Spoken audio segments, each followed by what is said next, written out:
Tenho certeza que você de casa vai lembrar que é do caso do incêndio da Boate Kiss, que aconteceu lá em Santa Maria, no Rio Grande do Sul, e deixou 242 mortos. A Justiça decidiu manter a decisão que anula as condenações dos acusados. E isso causa uma revolta muito grande em todas essas famílias que cobram e esperam há muito tempo por isso. Qual foi o motivo dessa decisão, Igor? Olha só, Adriane, o Superior Tribunal de Justiça decidiu por 4 votos a 1 manter todos os réus respondendo ao processo em liberdade. São 2 integrantes da banda Gurizada Fandangueira que se apresentava ali na Boate Kiss durante o incêndio, teria sido causado num show pirotécnico. Esse incêndio teria sido iniciado pela Gurizada Fandangueira. Então, esses 2 integrantes da banda já foram condenados e também outros 2 sócios da boate. Por que eles também foram condenados pela Justiça do Rio Grande do Sul? Porque eles não tinham preparado a estrutura da boate para situações como essas. Então, tinha algumas ilegalidades, algumas irregularidades que mais tarde foram apresentadas e comprovadas pela fiscalização lá do Estado. Todos foram condenados pela Justiça do Rio Grande do Sul, mas o Superior Tribunal de Justiça entendeu que houve algumas irregularidades durante o julgamento. E quais foram essas irregularidades? A escolha dos jurados foi muito questionada, inclusive pela defesa. Também houve reuniões privativas durante o julgamento entre os jurados e o juiz, e também algumas ilegalidades na elaboração dos planos. Então, por haver ali uma idoneidade da justiça bastante questionada pela defesa e até mesmo por alguns juristas, o Superior Tribunal de Justiça decidiu anular a condenação dessas 4 pessoas e mantê-las em liberdade. Claro que isso causou revolta entre os familiares das vítimas, que pedem justiça até hoje, mas o fato é que essas inconsistências no andamento do processo por parte do Judiciário fez o STJ anular a condenação de até 22 anos de prisão e fazer com que os réus respondam ao processo em liberdade até um novo julgamento for exercido. A gente lembra que o incêndio da Boate Kiss aconteceu no dia 27 de janeiro de 2013, há 10 anos. 242 pessoas morreram e outras 636 ficaram feridas. A maioria adolescentes, jovens de 18, 19 anos, que tinham acabado de conseguir uma vaga na Universidade Federal de Santa Maria, lá no interior do Rio Grande do Sul, e foi até a Boate Kiss para comemorar essa aprovação. Acabou sendo vítima de toda essa tragédia. Adriane. Agora, com essa decisão, deve haver uma nova data para um novo julgamento, né, Igor?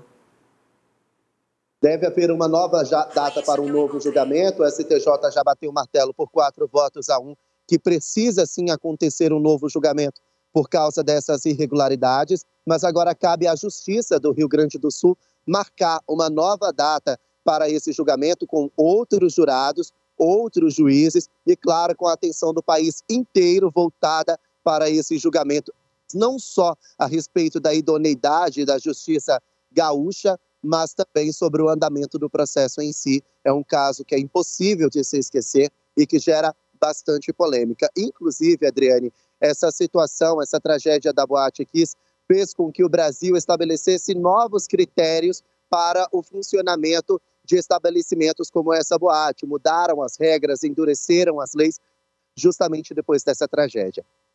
Agora, eu queria falar com você sobre uma notícia que repercutiu bastante ontem nas redes sociais, principalmente. Em Brasília, o presidente da República, Luiz Inácio Lula da Silva, defendeu que os votos dos ministros do Supremo Tribunal Federal tenham seus votos mantidos em sigilo. Igor, isso gerou uma polêmica ontem por conta da publicidade, né, que esses votos sempre tiveram.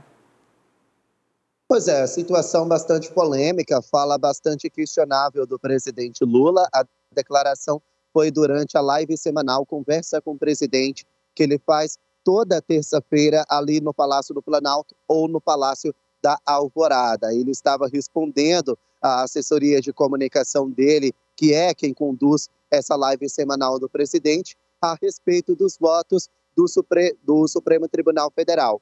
O presidente Lula disse que defende essa alegação, esse voto sigiloso, com base em proteger os ministros para que eles não sejam expostos e até que não haja uma repercussão negativa para aqueles que votam contra algum voto e algum projeto e acaba sendo questionável. Por exemplo, são 11 ministros do STF, vamos supor que 9 votam a favor de um projeto e 2 votam contra. Lula disse que esses 2 acabam tendo a imagem negativa, acaba tendo uma imagem amplamente questionada na sociedade e, por isso, ele defende o sigilo do voto do STF até para preservar a instituição. Essa foi a alegação do presidente Lula. Claro que muitas pessoas questionaram essa situação. Eu estive ontem lá no Palácio do Planalto, no evento que teve lá, eu conversei com alguns amigos lá do Palácio do Planalto. Eles disseram que Lula não pretende apresentar um projeto nesse sentido para que o voto do STF seja ali mantido no sigilo. Foi só uma opinião pessoal mesma do presidente. Mas o fato é que a situação foi amplamente questionada nas redes sociais e até no Congresso Nacional. Quem também falou sobre esse assunto foi o ministro da Justiça, cotado para substituir Rosa Weber nas próximas semanas. Flávio Dino falou sobre esse assunto. Vamos acompanhar. Na verdade, há um debate posto no mundo sobre a forma dos tribunais supremos deliberarem. E nós temos uma referência na Suprema Corte dos Estados Unidos, que delibera exatamente assim. Ela delibera a partir dos votos individuais e é comunicada a posição da Corte, e não a posição individual desse ou daquele Justice nos Estados Unidos. Algumas Supremas Cortes ao redor do mundo adotam esse modelo.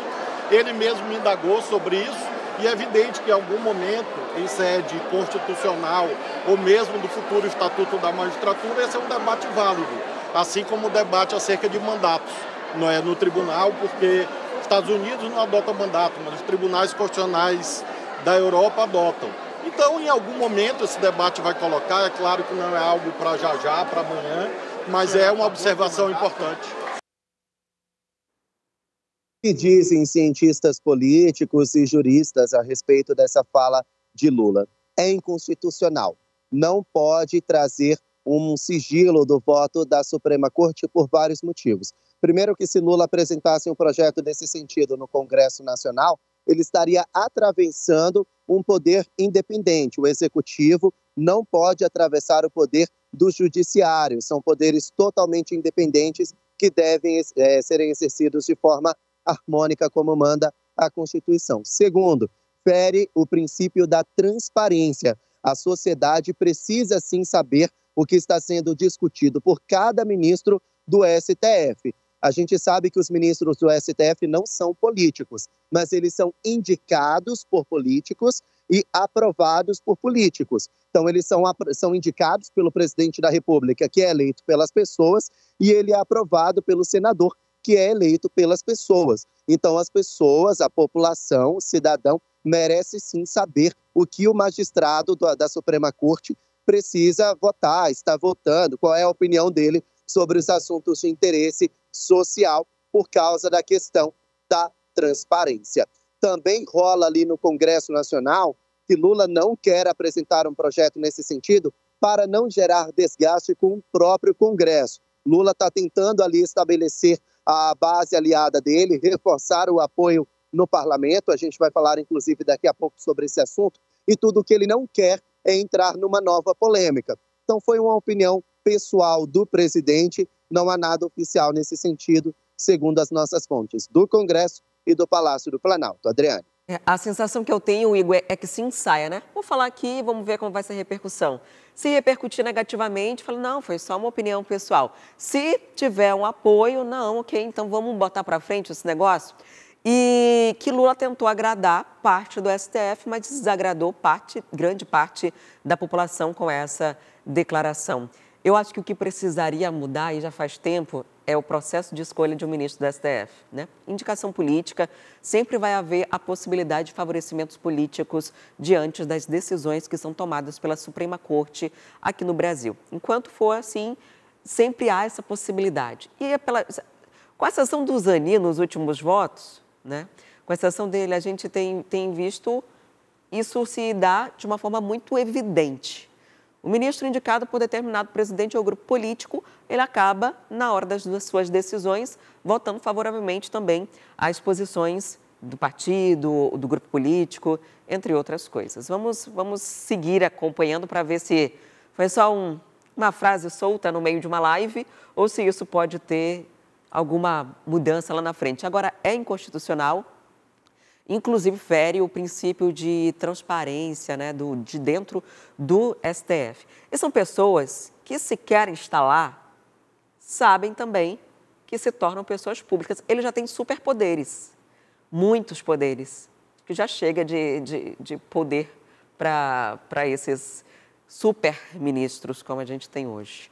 Agora, falando em ministros, mas não do STF, você falou sobre Lula tentar ali fortalecer a base, não se envolver em polêmica.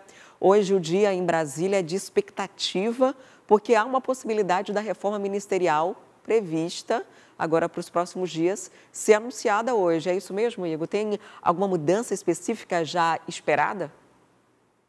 É isso mesmo, as conversas são todas de bastidor, mas devem sair até o fim da tarde de hoje, viu, Adriane? A informação que nós temos é que vários ministros do governo federal estão na berlinda, mas 2 nomes são cotados para serem exonerados das pastas que chefiam nesse exato momento. O primeiro nome é de Márcio França, ministro dos Portos e Aeroportos. A informação que nós temos é que ele almoçou ontem com o presidente Lula e com o vice-presidente Geraldo Alckmin para definir qual vai ser o futuro dele dentro do governo federal. Nossos interlocutores no Palácio do Planalto me deram algumas informações importantes. A primeira delas é que Lula, por uma questão de lealdade a Márcio França, por todo o apoio que ele manifestou durante a campanha eleitoral de Lula, Márcio França vai se manter, sim, no governo federal, mas ele vai sair de Portos e Aeroportos. O nome dele chegou a ser cotado para assumir